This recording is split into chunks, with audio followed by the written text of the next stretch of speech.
Welcome back to another episode of Back to the Past. Chores, chores, chores. That's something that a person has to manage their time with. I don't care if you've got just a really small plot of land or a whole bunch of it. If you have a whole bunch of it, you tend to ignore a lot of it. This area I've really, since that first year that I owned this property, I've not really done much with this area. But now there are a couple of trees, and you can see 3 trees beside this old shed. 2 of them need to come down. The one I really hate to take down is the walnut tree that is actually leaning over the shed. It keeps dropping walnuts on it and that sort of thing. And then the other one is a hackberry tree, which is also just barely missing the roof. There's a hackberry on the south side that is really even bigger, and I can actually topple it to the south fairly easily, but it's not causing a problem. The 2 that are causing the problems are those on the north side. And as much as I have hated to need to cut down a walnut tree, the need is here.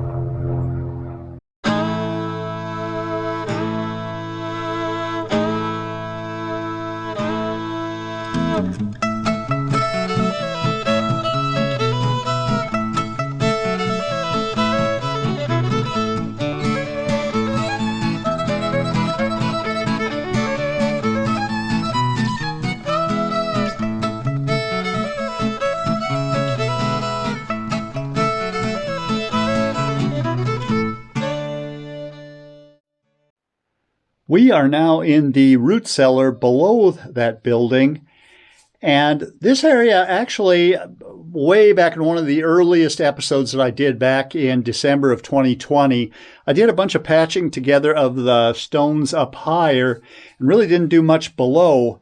And you can see here where there is a huge crack now in the wall where the roots from the trees above are blowing in this wall. That is a structural wall, a roof supporting wall. So if it goes, the building goes, which of course I don't want to happen. So those trees have to die. Now I have already taken down 3 smaller hackberries just to have room to be able to get at those. And those needed to come down too because they've been in my way for mowing forever. But I have a huge pile here to get rid of before I want to cut down those 2 bigger trees. I'm going to go have lunch, take care of this brush pile, and then I'll be back late this afternoon. I've got all of the branches chipped that were on the other side of this building. Now it's time to take down these last 2 trees. First one will be the easiest, of course, because it has a lean in the proper direction already. The walnut tree, unfortunately, is leaning the wrong way, but I have a little bit of a breeze that'll help me today that's coming out of the southeast, which will hopefully help me to save the building. Now, not to take any chances, I've got all the equipment moved out of the building just in case something tragic does go on. I think with this hackberry, I am going to go ahead and start by cutting it off at about waist height. I could cut it off down lower, but I've got actually a pretty comfortable cutting position there. And the higher up that I cut it, the less distance it'll fall in that direction, which actually is going to be well into my driveway as it is. So that's what I'm going to do. I've never owned a cordless chainsaw, and when they first came out, they were pretty worthless. But I decided to go ahead. I got a pretty good deal on a Husqvarna PowerAxe 350.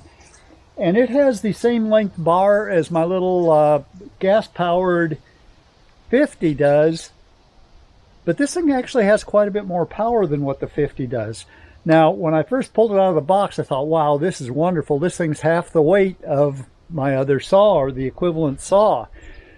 But it didn't have the battery in it at that time. And the battery, gosh, it seems like it's about half the size of an automobile battery. And it's a heavy son of a gun. So by the time I get the battery in, this darn thing weighs just about exactly the same as my little Husqvarna 50 does. But like I said, I think I do have the advantage of a little more power and no noise.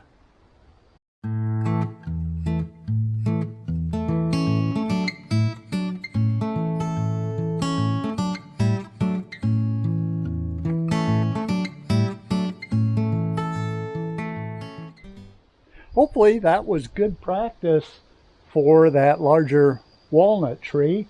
It landed just about exactly where I wanted it to. Now I'll go ahead and get it cut up and out of the way before I even attempt that walnut.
I've likely got a day's worth of just chipping, so I went ahead and hauled all my firewood and all those branches to the back 40 to deal with after the weather cools down a little bit more, heck, maybe next month in November.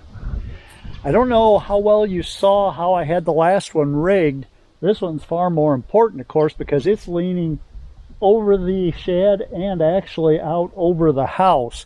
I don't really care too much about the house because the back side of that I'm hoping to be able to start tearing into before too long and removing anyway, but I really want it to fall this way. It's not all that far from the shed, so I think if it did start going that way, gosh, I don't know if it'd put a hole or damage that shed or not. But anyway, like I said before, everything is out of the shed, so if it happens, it happens. I hope for the best and prepared for the worst, I guess. I'll go ahead and make my initial cut, and since this is walnut, I want to go ahead and be able to use that for lumber. You can maybe see that about the first 8 feet or so is pretty straight.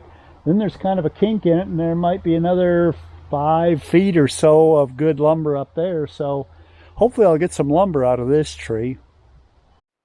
Just to show you how I am trying to make it fall in the direction opposite the way it's leaning, I'm tied off to my tractor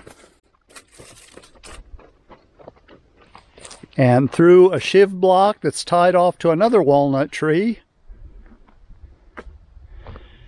and then the line going about halfway up the walnut tree that I'm going to take out.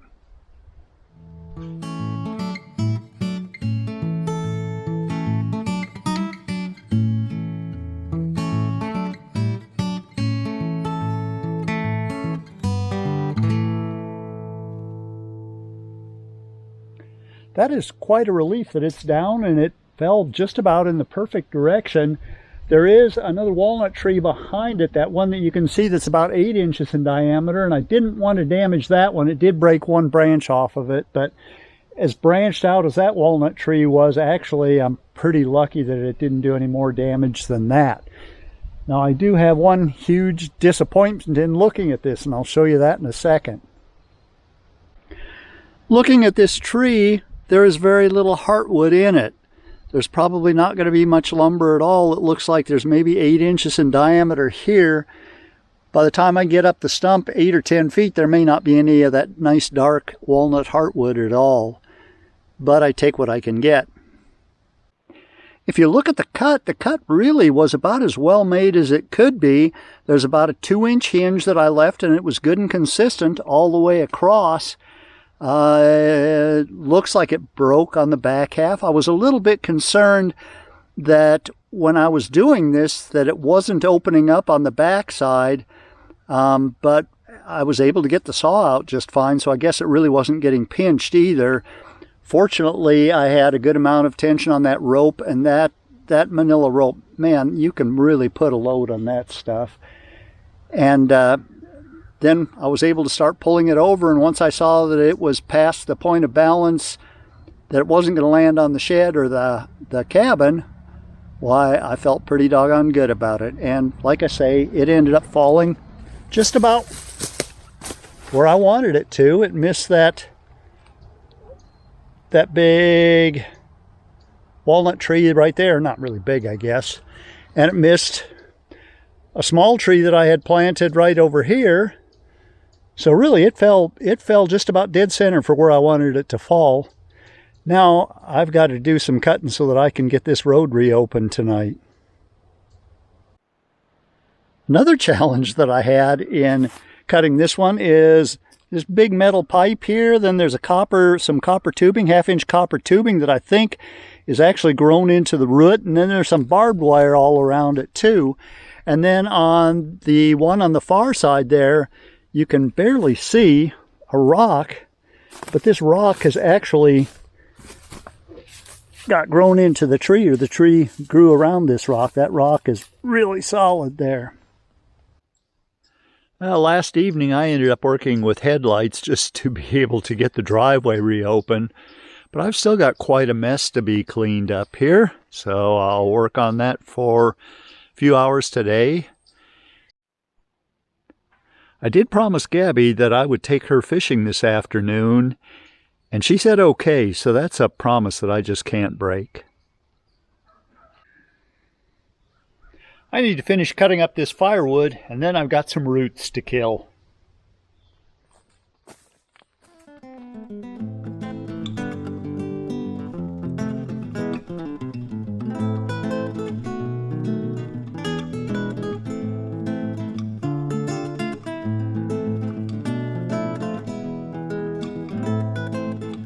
I've got to say, I think this is just an absolutely awesome saw. I already knew that it was going to become my favorite firewood saw, but actually for cutting down trees up to about 16 inches in diameter, it's really wonderful for that too. So 2 thumbs up on this one.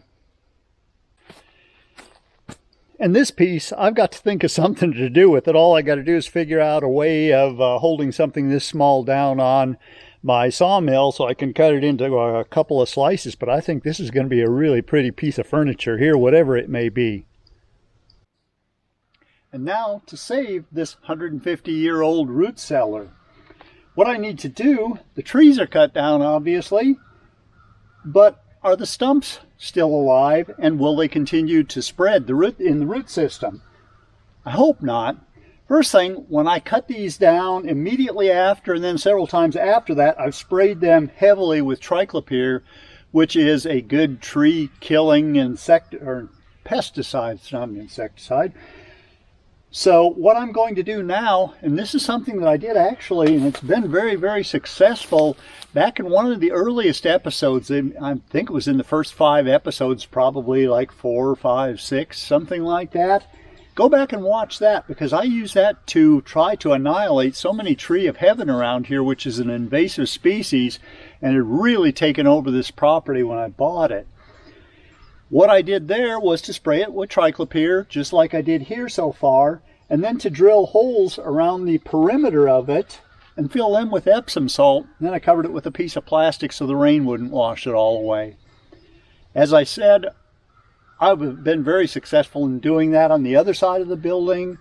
I've got, oh gosh, there must be 3 or 4, 5, 6 stumps over there that the old rotted stump is still there, but none of the roots existed or continued to spread and do any damage to the other side. So I'm hoping for the same right here.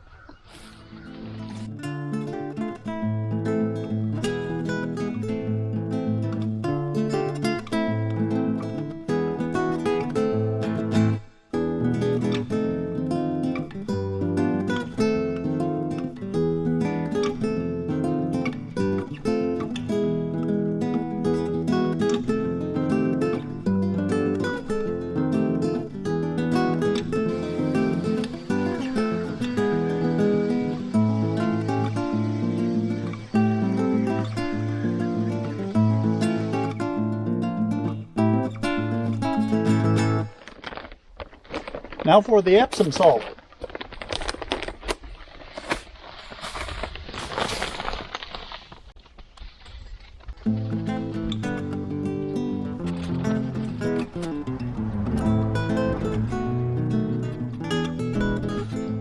Also get this grapevine that was growing to it.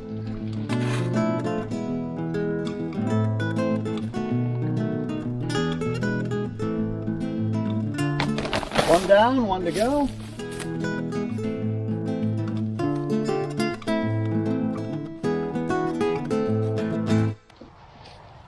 All right, I'm going to give it one final coat of triclopyr. Let that soak in. Guess it's not going to hurt anything if it mixes in with that Epsom salt. Takes care of the walnut. Here's the hackberry. And there's another one right below the camera. I'll go ahead. I didn't put Epsom salt in these two smaller ones. We'll give them another shot of triclopyr. And then to finish things off,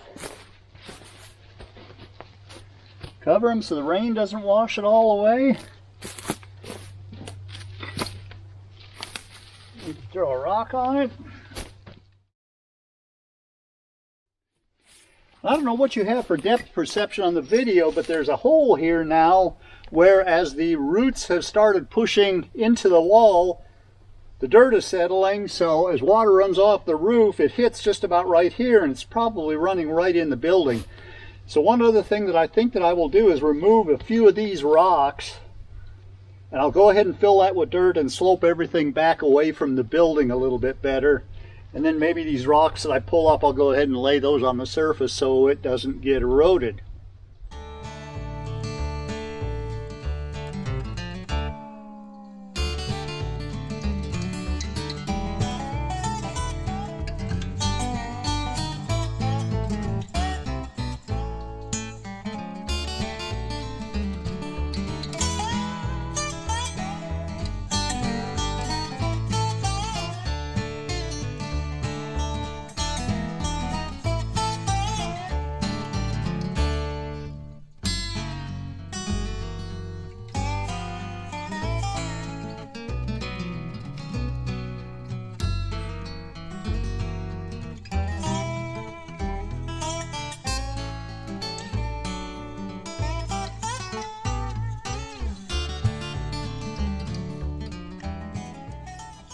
I still will need to mortar the inside to repair that from the inside and help support that wall.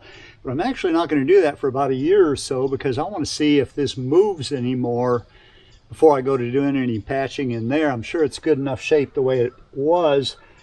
There were some holes here where I could see where rodents were getting in, and I know I had one dead down there, so that's kind of unusual. This is the first year that's happened, and actually that wall blowing in like that wasn't like that last year, so it's something that has moved quite a bit. Since it's moved so much in the past year, it's definitely time to take care of it, or this building is going to be laying on its side here, which I sure don't want. This is really a handsome old structure. The root cellar portion of it anyway, I think the shed above was built after it, and that would have been sometime before 1965. I talked to a previous owner who said that at least in 1965 it was there. I rebuilt it, of course. It didn't look anything like it does now, but that's the way it is. I thank you for joining me again, and you have a good time till we meet again. Goodbye.